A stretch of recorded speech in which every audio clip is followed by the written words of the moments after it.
Hello മക്കളെ, എല്ലാവർക്കും good morning. ഇപ്പോൾ 2025 അതായത് ഈ വർഷത്തെ എക്കണോമിക്സിൻ്റെ നോബൽ പ്രൈസ് പ്രഖ്യാപിച്ചിരിക്കുകയാണ്. അതിനെപ്പറ്റി ഒരു ചെറിയ വിവരണം തരാൻ വേണ്ടിയാണ് ഇന്നത്തെ എൻ്റെ ക്ലാസ്.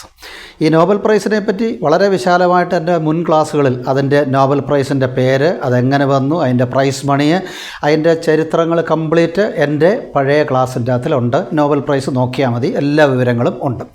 ഇപ്പോൾ നമ്മൾ പറയുന്നത് ഈ നോബൽ പ്രൈസ് ഇൻ എക്കണോമിക്സ് 2025 2025 3 പേർക്കാണ് അത് കിട്ടിയിരിക്കുന്നത്. ഇപ്പോൾ പൊതുവെ അങ്ങനെയാണ്, 3 പേർക്കാണ് കിട്ടിയിരിക്കുന്നത്. ഒന്ന് ജോയൽ മോക്കർ, US എക്കണോമിസ്റ്റാണ്. 2 ഫിലിപ്പ് ആഗിയോൺ, ഫ്രഞ്ച് എക്കണോമിസ്റ്റാണ്. 3 പീറ്റർ ഹോവിറ്റ്, കനേഡിയൻ എക്കണോമിസ്റ്റാണ്.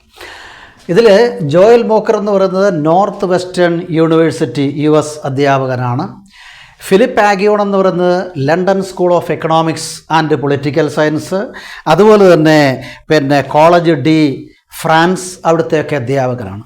പീറ്റർ ഹോവിറ്റ് എന്ന് പറയുന്നത് ബ്രൗൺ യൂണിവേഴ്സിറ്റി US, അവിടുത്തെ അധ്യാപകനാണ്. ഇനി ഇവർക്ക് എന്തിനാണ് ഇത് കിട്ടിയത്? അതായത് ഇവർ 3 പേരും പറഞ്ഞിരിക്കുന്ന മെയിൻ ഒരു കാര്യം ഇതാണ്: ഇന്നവേഷൻ ഡ്രിവൺ എക്കണോമിക് ഗ്രോത്ത്. അതായത് എക്കണോമിക് ഗ്രോത്ത് നമുക്ക് വേണം, അത് ഇന്നവേഷനിലൂടെ ആയിരിക്കണം. കണ്ടുപിടുത്തങ്ങൾ എന്ന് പറയുമ്പോൾ വെറും ഇൻവെൻഷൻ മാത്രമല്ല, commercial application of invention is called innovation. അതായത് ഇൻവെൻഷനെ ഏറ്റവും നന്നായ രീതിയിൽ കൊമേഴ്ഷ്യലൈസ് ചെയ്തുകൊണ്ട് എല്ലാ മേഖലകളും യൂസ് ചെയ്യുന്നതിനെ വിളിക്കുന്ന പേരാണ് ഇന്നവേഷൻ. ഏറ്റവും പുതുമകൾ ഏർപ്പെടുത്തുക, ഏറ്റവും പുതിയ കണ്ടുപിടുത്തങ്ങൾ ഏറ്റവും പുതിയ രീതിയിൽ ഏർപ്പെടുത്തി എക്കണോമിക് ഗ്രോത്ത് റേറ്റ് റേസ് ചെയ്യുക, അതാണ് ഇന്നവേഷൻ ഡ്രിവൺ എക്കണോമിക് ഗ്രോത്ത്. 3 പേരും ഇത് തന്നെയാണ് പറഞ്ഞത്. ഇനി ഫസ്റ്റിൽ മോക്കർ അയാൾ പറഞ്ഞ ഇതാണ്: sustained growth through technological progress. അതാണ് പുള്ളി പറഞ്ഞേക്കുന്നത്. അതായത് ഒരു സസ്റ്റെയിൻഡ് ഗ്രോത്ത് നമുക്ക് വേണം, എക്കോണമിയിൽ തുടർച്ചയായിട്ട് കണ്ടിന്യൂസ് ആയിട്ടുള്ള ഒരു ഗ്രോത്ത് റേറ്റ് നമുക്ക് വേണം. അത് ഇതിലൂടെ പറ്റത്തുള്ളൂ, ടെക്നോളജിക്കൽ പ്രോഗ്രസ്. ഏറ്റവും പുതിയ സാങ്കേതിക വിദ്യയിലൂടെ ഒരു സസ്റ്റൈനബിൾ എക്കണോമിക് ഗ്രോത്ത്. അതിനയാൾ ഒരുപാട് പഠനങ്ങളൊക്കെ നടത്തിയിട്ടുണ്ട്. ഒരു 1750 മുതൽ 1914 വരെയുള്ള ആ കാലഘട്ടത്തിൽ ഹിസ്റ്റോറിക്കൽ എവിഡൻസിൻ്റെ അടിസ്ഥാനത്തിലാണ് അദ്ദേഹം അത് പറഞ്ഞിരിക്കുന്നത്. അതായത് pre industrial revolution and post industrial revolution. വ്യവസായ വിപ്ലവത്തിന് മുമ്പുള്ള കാലഘട്ടങ്ങളിൽ വലിയ ഈ പറയുന്ന പോലുള്ള എക്കണോമിക് ഗ്രോത്ത് ഒന്നും ഇല്ലായിരുന്നു. അന്ന് ഇൻഇക്വാളിറ്റിയും പോവർട്ടിയും ലോ ഇൻകം അങ്ങനെയൊക്കെ കിടക്കുകയായിരുന്നു. ഒരു കണ്ടിന്യൂസ് ഗ്രോത്ത് റേറ്റ് ഇല്ലായിരുന്നു. നേരെ മറിച്ച് ഈ റവല്യൂഷൻ കഴിഞ്ഞ് ഇൻഡസ്ട്രിയൽ റവല്യൂഷൻ മുതൽ പിന്നെ ഇങ്ങോട്ട് വരുന്ന ഏറ്റവും മോഡേൺ ടെക്നോളജികൾ വഴിയുള്ള ഒരു ഡെവലപ്മെൻറ്റാണ്. അപ്പോൾ അതിനെപ്പറ്റി അതുകൊണ്ട് തന്നെ ഇൻഡസ്ട്രിയൽ റവല്യൂഷൻ ഏറ്റവും കൂടുതൽ സപ്പോർട്ട് ചെയ്ത മനുഷ്യൻ എന്ന അർത്ഥത്തിൽ അയാളെ വേണമെങ്കിൽ ഇങ്ങനെയും വിളിക്കാം: economist of industrial revolution. Industrial റവല്യൂഷൻ്റെ എക്കണോമിസ്റ്റ് ആയിരുന്നു ഈ പറയുന്ന മോക്കർ എന്ന് പറയാം. അപ്പോൾ അദ്ദേഹത്തിൻ്റെ ഏറ്റവും പ്രധാനപ്പെട്ട കോൺട്രിബ്യൂഷൻ ഇതാണ്: sustained growth through technological progress. അത് ഹിസ്റ്റോറിക്കൽ എവിഡൻസിലൂടെ ഒരു കേസ് സ്റ്റഡി നടത്തി പ്രീ റവല്യൂഷനും അതുപോലെ, അതായത് pre industrial revolution, post industrial revolution, അതിൻ്റെ ബേസിലാണ് അയാളത് പറഞ്ഞത്. അതുകൊണ്ട് തന്നെ ഈ ടോട്ടൽ പ്രൈസ് മണിയുടെ prize of first half award ഇയാൾക്കാണ് കൊടുത്തേക്കുന്നത്. അതതിൻ്റെ ഒരു പ്രത്യേകത. അപ്പോൾ ഏകദേശം 10 കോടിയിലേറെ ഉണ്ടെന്ന് പറഞ്ഞാലും അതിൻ്റെ നേരെ first half of the prize or award goes to Joel Mokyr. അയാൾക്കാണ് ഫസ്റ്റ് ഹാഫ്. അത്രയും ഓർത്തിരുന്നതാണ് അയാളെ പറ്റി. ഇനി രണ്ടാമത് ഫിലിപ്പ് ആഗിയോൺ, അതുപോലെ പീറ്റർ ഹോവിറ്റ്. അപ്പോൾ ഫിലിപ്പ് ആഗിയോൺ എന്ന് പറയുന്നത് ഒരു ഫ്രഞ്ച് എക്കണോമിസ്റ്റാണ്, ലണ്ടൻ, ഞാൻ പറഞ്ഞായിരുന്നല്ലോ. അപ്പോൾ അവർ പറഞ്ഞിരിക്കുന്നത് എന്താണെന്ന് ചോദിച്ചാൽ sustained growth through creative destruction.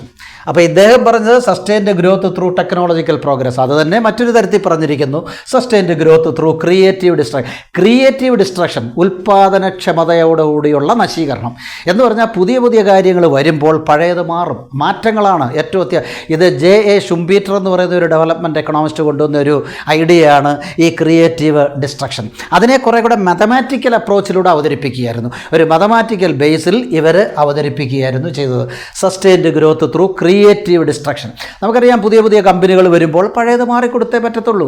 പുതിയ സാങ്കേതികവിദ്യ വരുമ്പോൾ പഴയ സാങ്കേതികവിദ്യ മാറും. പുതിയ ഗുഡ്സ് ആൻഡ് സർവീസസ് വരുമ്പോൾ പഴയ ഗുഡ്സ് ആൻഡ് സർവീസ് മാറും. എല്ലാം പുതുമകളാണ്. നമുക്കറിയാം ഇന്ന് നമ്മൾ എത്തി നിൽക്കുന്നത് AI യുഗത്തിലാണ്, അതായത് ആർട്ടിഫിഷ്യൽ ഇൻ്റലിജൻസ് അവിടെ വരെ വന്നെത്തിയിരിക്കുകയാണ് നമ്മൾ. അപ്പോൾ ഈ മാറ്റങ്ങൾ നമുക്ക് വേണം. അപ്പോൾ അതാണ് അവർ പറഞ്ഞേക്കുന്നത്. അതൊരു മാത്തമാറ്റിക്കൽ വേയിലൂടെയാണ് അവർ പറഞ്ഞേക്കുന്നത്. അപ്പോൾ രണ്ടുപേരും തമ്മിൽ വ്യത്യാസം കണ്ടോ?